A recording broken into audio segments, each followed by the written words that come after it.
What is up guys, that Geeky guy here. Welcome to another video. So in this one, I'll be talking about, at least giving my thoughts on the long-term growth potential of Flesh and Blood TCG. So I did a Reddit post not long ago, so I just want to put it into a video format, and I'll be reading the, if you can say it, like a script of the post, and then just giving my thoughts. And then I think Flesh and Blood, as you guys might already expect, has a great long-term growth potential, at least from my perspective. And I've been making content for Flesh and Blood for about a few months now. Now, there's a few things to talk about. There is 4 points, at least from my perspective. And the first one would be unique gameplay mechanic. Then the second is the variety of deck building mechanic, deck building possibility at least. The third one would be it caters to both players and also collectors, which is great. And then the fourth one is the strong community support, and I'll be touching each one of these points in this video.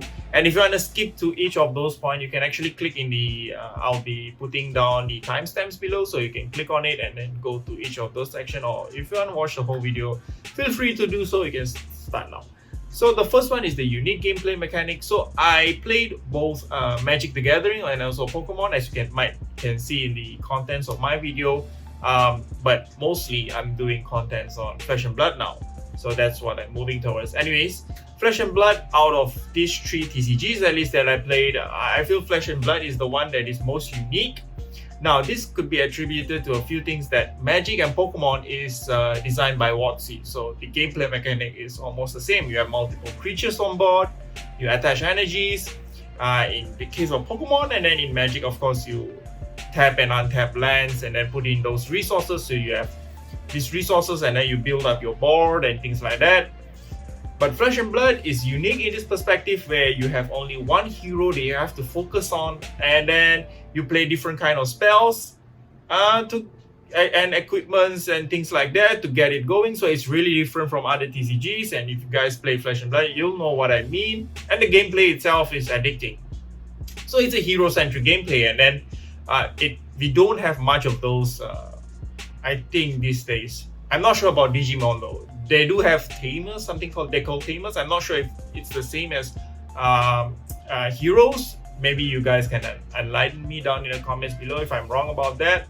So that's one unique gameplay mechanic. It's hero centric. So that's something Legend Story Studio is, they like to put it in their, how to say, their kind of like their promotional items, or like a subtitle saying that it's a hero centric gameplay, things like that. So with equipments and things like that. So number two is the astonishing variety of deck building possibilities. And then in Flesh and Blood, as you guys should already know, if you are looking into getting Flesh and Blood, a single card can be used to pitch for resources. You can use it to defend, you can use it to attack. Well, unless it's an instant card, it doesn't, which opens up so much for possibilities, because you don't have to, it doesn't limit the usage of the card to a single thing. Such as in Magic the Gathering, let's say it's an artifact, maybe it's a spell, so its purpose is limited to a single usage kind of thing. Or maybe it's a creature, so you have to summon it, and in Pokemon you have supporter cards and things like that. But in Flesh and Blood, a single card can be used to defend, to pitch for resources, to attack, which is, I think, is one of the core gameplay, which is ingenious, because it lets you think for a card. The purpose of a card within a deck, it serves multiple purpose. You don't just put it in, okay, this helps me draw cards. No, you have to think of the defense value. Okay, it pitches for blue, it pitches for 3. That's great, but how much is the defense value? Is there a better card that pitches for blue and defends better? Or is there a red card that deals more damage, and does it have go again? So these type of things.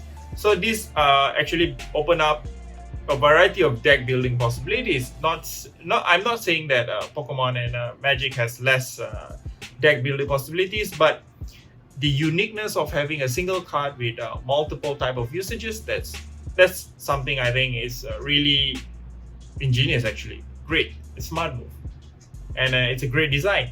So number three, it caters to both players and collectors.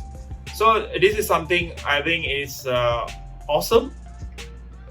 because Legends 2 Raid Studios actually made the first edition and also the unlimited edition. With the first edition,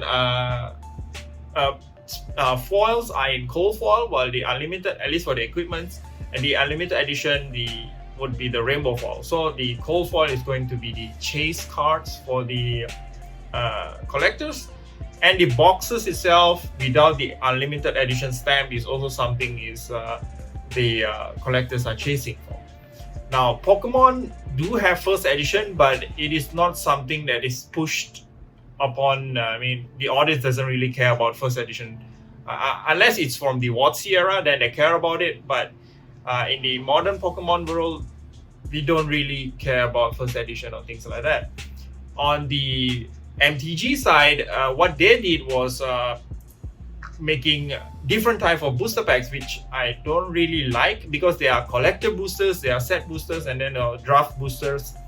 So this is something I don't really agree, because you are creating a divide within your audience, a more divisive compared to having first edition and unlimited edition, which is basically the same card with different type of foiling and quality. If you can afford for the first edition, go for it. But if you are a player, there's always the unlimited edition for more affordability, and then for more playability, for multiple print runs.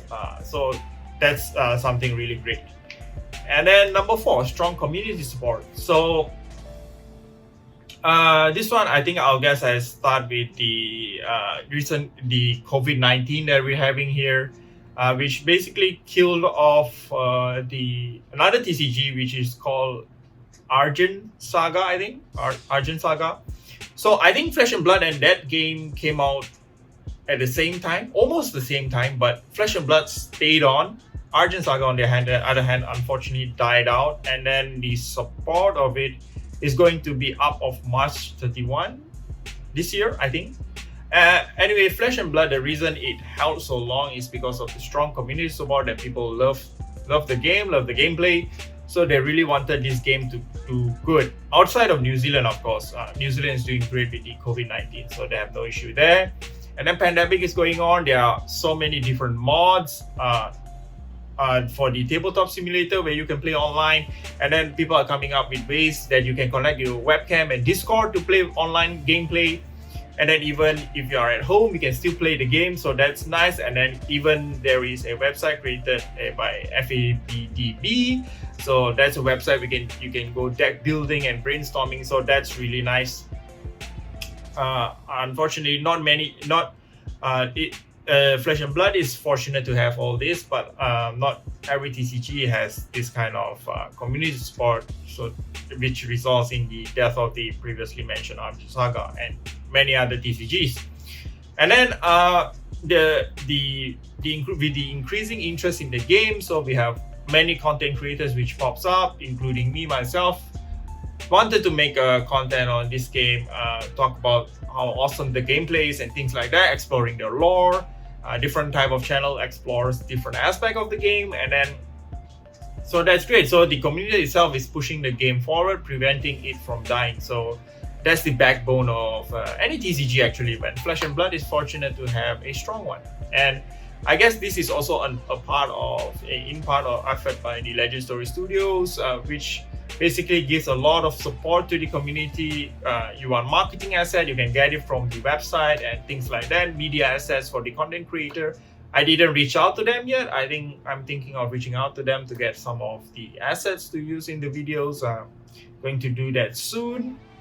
You want tutorials, content creators are there for you. New players are coming in every day because their friends are introducing the games to them, and then causing them to be interested, and then in the end up addicting them in a good kind of way, of course. And of course, all this contributes to the longevity of Flesh and Blood. Now, in long-term growth, I guess Flesh and Blood is going to great long-term potential. Yes, very good.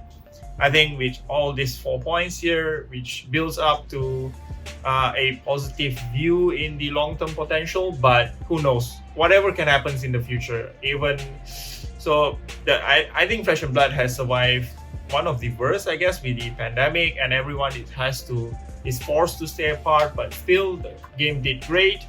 Now the hype for the upcoming Monarch set is another thing, so this further fuels the growth potential. But I guess after a few sets, we'll see how Flesh and Blood does. No one knows the future. But I do sincerely hope that Flesh and Blood does well. And I guess that's it, guys. Just want to throw my thoughts out there. Just let me know down in the comments below what you guys think, and see you guys in the next one. Thanks for watching. Do like and subscribe. I guess that's it. Bye.